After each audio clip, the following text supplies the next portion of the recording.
Today we'll be answering the question, how do we use rhetorical devices to convey meaning in our writing? First, we need to answer, what is rhetoric and what are rhetorical devices? Rhetoric is the art of communicating effectively. Rhetorical devices are tools that writers use to communicate effectively.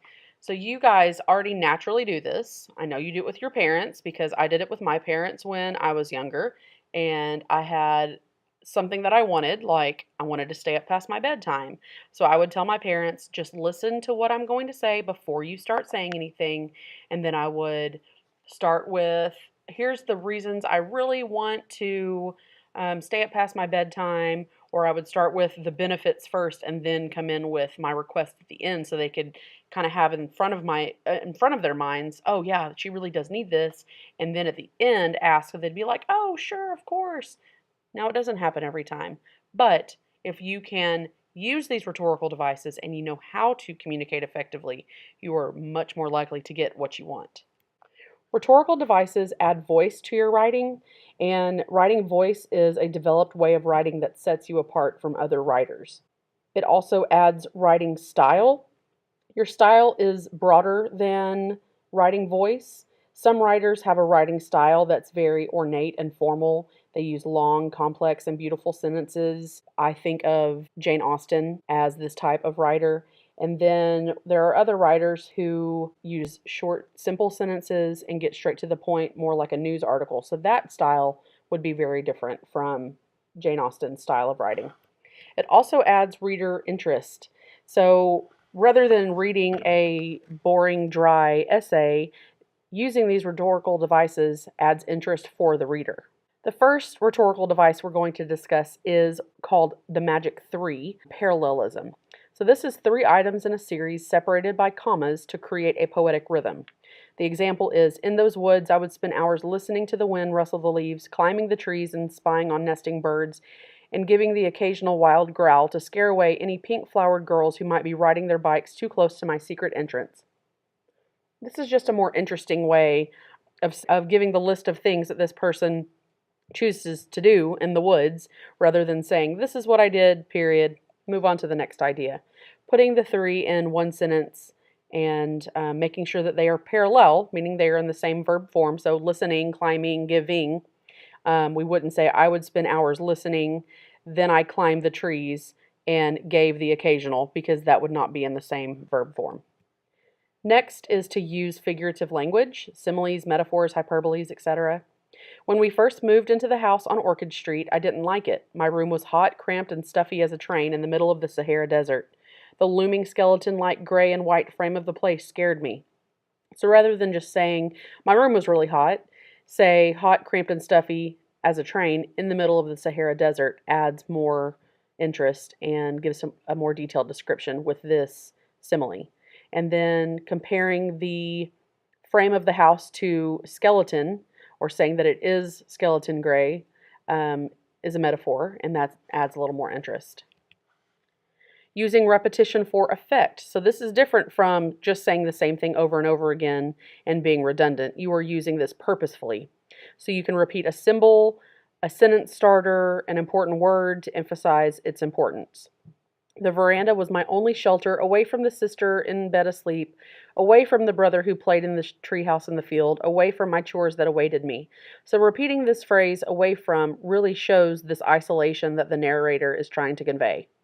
A day may come when the courage of men fails, when we forsake our friends and break the bonds of friendship, but it is not this day. An hour of wolves and shattered shields, when the age of men comes crashing down, but it is not this day. This day we fight. So this is Aragorn speaking in The Lord of the Rings, and he is trying to rally the troops to take action right now. So that's why he is emphasizing this, but it is not this day. And in the first example, you see the repetition at the beginning of the sentence, or the beginning of the phrase, away from the sister in bed asleep, away from the brother who played, etc. In the second example, we see it at the end of the sentence. Next is imagery, and we know this is appealing to the reader's senses and immersing them in details. The autumn leaves blew over the moonlit pavement in such a way as to make the girl who was moving there seem fixed to a sidewalk, letting the motion of the wind and leaves carry her forward. So I picture someone who is barely moving except for being pushed forward by the wind. And that is the last rhetorical strategy we are going to talk about today. We're going to move on to transitions. How can we use transitions effectively in our writing? First, we need to establish why we use transitions. Why do writers use transitions in their writing? Transitions are used to create cohesion so that your essay is one cohesive narrative and it's not choppy and going from one idea to the next, but it reads as a flowing narrative. To clarify meaning, and it also signals shifts in meaning. So you could be doing cause and effect or compare and contrast, and you need to signal those shifts. And for our example, we are back to working together to make a difference. And we have the analogy example for the hook. And I'm just going to jump right into the body paragraph. So groups of people working together can make a large impact in their own communities as well as across the world. One such group is Comic Relief, an organization operated from England with a vision of ending poverty across the world. From England to France to the United States and beyond, comedians, celebrities, and other influential people participate in a variety of fundraising campaigns to raise money to help disadvantaged people around the world. With so many people across so many countries contributing to the effort, it's no surprise that Comic Relief has raised almost $100 million in just the past 3 years alone. So the first transition is one such group is Comic Relief. So I'm giving an example of what I have previously said in the sentence right before this transition. So groups of people work together. One group in particular is Comic Relief. So I'm using the transition one such group.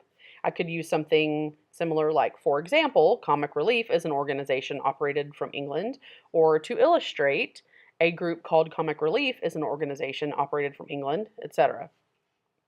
And then at the end, I use the transition to kind of wrap up or conclude this paragraph before moving on to my next idea.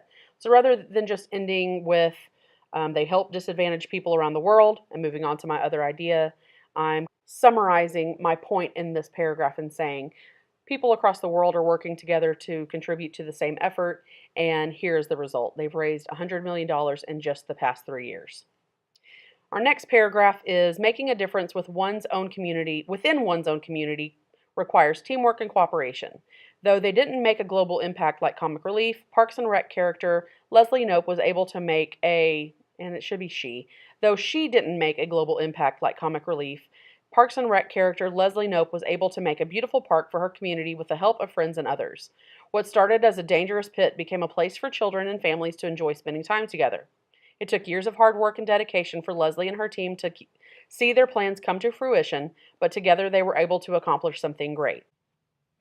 The transition I used in the second body paragraph ties it to the first body paragraph. So though they didn't make a global impact like Comic Relief, that compares what I'm talking about in this second body paragraph to the example that I used in the first body paragraph. And then I ended my paragraph by summing up what the whole point of that paragraph was and said, together they were able to accomplish something great. That way it draws that paragraph to a close and I'm able to move on to my conclusion rather than just saying what started as a dangerous pit became a place for children and families to enjoy spending time together.